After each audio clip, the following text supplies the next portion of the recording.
ನಾವೆಷ್ಟೇ ಬೇಜಾರು ಮಾಡಿಕೊಂಡ್ರು ನಡೆದೋಗಿರೋದನ್ನು ಬದಲಾಯಿಸೋಕ್ಕಾಗಲ್ಲ. ಮನಸ್ಸಿಗಾಗಿರೋ ನೋವಿಗೆ ಮರುವೊಂದೇ ಮದ್ದು ಅಂತಾರೆ. ನೀನು ನಡೆದದನ್ನೆಲ್ಲ ಮರ್ತು ಬಿಡಕ್ಕ. ನಾನು ಒಳ್ಳೆ ಹುಡುಗಿನ ನೋಡಿ ಮದನಿಗೆ ಮದುವೆ ಮಾಡ್ತೀನಿ. ಅವನಿಗೆ ಜೀವನಕ್ಕೆ ಏನೇನು ಬೇಕೋ ಅದನ್ನು ನಾನು ವ್ಯವಸ್ಥೆ ಮಾಡ್ತೀನಿ. ನೀನು ನೊಂದ್ಕೊಬೇಡ. ಅವನ ಜೀವನಕ್ಕೆ ಬೇಕಾಗಿರೋದು ನೀನು ಮಾಡಿಕೊಡೋ ವ್ಯವಸ್ಥೆ ಅಲ್ಲ, ಅವನಿಗೆ ಬೇಕಾಗಿರೋದು ನಿನ್ನ ಅಂತಸ್ತು. ಅದೀಗ ಅವನ ಕೈ ತಪ್ಪು ಹೋಗಿದೆ ಅಂತ ಅವನು ಹುಚ್ಚಾಗಿದ್ದಾನೆ.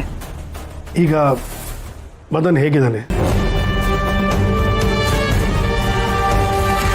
ಅದನ್ನು ಕೇಳಬೇಡ ವೀರು. ನನ್ನ ಮಗನ್ನ ಇಂಥ ಪರಿಸ್ಥಿತಿಯಲ್ಲಿ ನೋಡೋಕ್ಕೆ ನನ್ನಿಂದ ಆಗ್ತಿಲ್ಲ ವೀರು. ಹೆತ್ತ ಕರಳಿ ನೋವೇನು ಅಂತ ನಿನಗೆ ಅರ್ಥ ಆಗಲ್ಲ. ಯಾಕಂದರೆ ಮೊದಲಿಂದನೂ ನಿನ್ನ ಮಗಳ ಮೇಲೆ ನಿನಗೆ ಪ್ರೀತಿ ಇರಲಿಲ್ಲ. ಆದರೆ ನನಗಾಗಲ್ಲ. ನನಗೆ ನನ್ನ ಮಗನೇ ನನ್ನ ಜೀವ. ಅವನು ಸಂತೋಷವಾಗಿರ್ಬೇಕು ಅನ್ನೋದು ಅಷ್ಟೇ ನನಗೆ ಬೇಕಾಗಿತ್ತು. ಅಪರಂಜಿ ಥರ ಸಾಕಿದ ಮಗ ಈ ರೀತಿ ನೋವು ಅನುಭವಿಸೋದನ್ನ ನನ್ನಿಂದ ನೋಡೋಕ್ಕಾಗ್ತಿಲ್ಲ.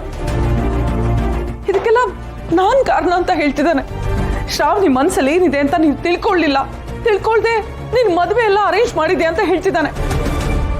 ಇದಕ್ಕೆಲ್ಲ ನಾನು ಕಾರಣನೇ ವೀರು. ನನ್ನ ಮನಸ್ಸಿಗೆ ಎಷ್ಟು ಹಿಂಸೆ ಆಗ್ತದೆ ಗೊತ್ತಾ ನಿನಗೆ? ಅಕ್ಕ, ನನಗೆ ಅರ್ಥ ಆಗುತ್ತೆ. ನಾನು ಅವಳ ಹತ್ರ ಮದುವೆ ವಿಷಯ ಎಲ್ಲ ಮಾತಾಡಿದ್ದೆ. ಅವಳು ಎಲ್ಲದಕ್ಕೂ ಒಪ್ಕೊಂಡಿದ್ಲು. ಕಡೆಗಳಿಗೆ ಈಗ ಅದ್ರ ಬಗ್ಗೆ ಮಾತಾಡಿ ಪ್ರಯೋಜನ ಇಲ್ಲ. ಒಂದಂತೂ ನಿಜ, ಮದನ್ನು ಬಯಸಿದ್ದೆಲ್ಲ ಅವನಿಗೆ ಸಿಗಬೇಕು. ಅವನ ಜೀವನದಲ್ಲಿ ಸಂತೋಷವಾಗಿರ್ಬೇಕು. ಅಕ್ಕ, ನಾನು ಅವನಿಗೆ ಒಳ್ಳೆ ಹುಡುಗಿ ನೋಡಿ ಮದುವೆ ಮಾಡ್ತೀನಿ. ಅದೆಲ್ಲ ತುಂಬ ದೂರದ ಮಾತು ವೀರು. ಅವನ ಮನ್ಸು ಯಾವಾಗ ಸರಿ ಹೋಗುತ್ತೆ ಅಂತ ನನಗಂತೂ ಗೊತ್ತಿಲ್ಲ.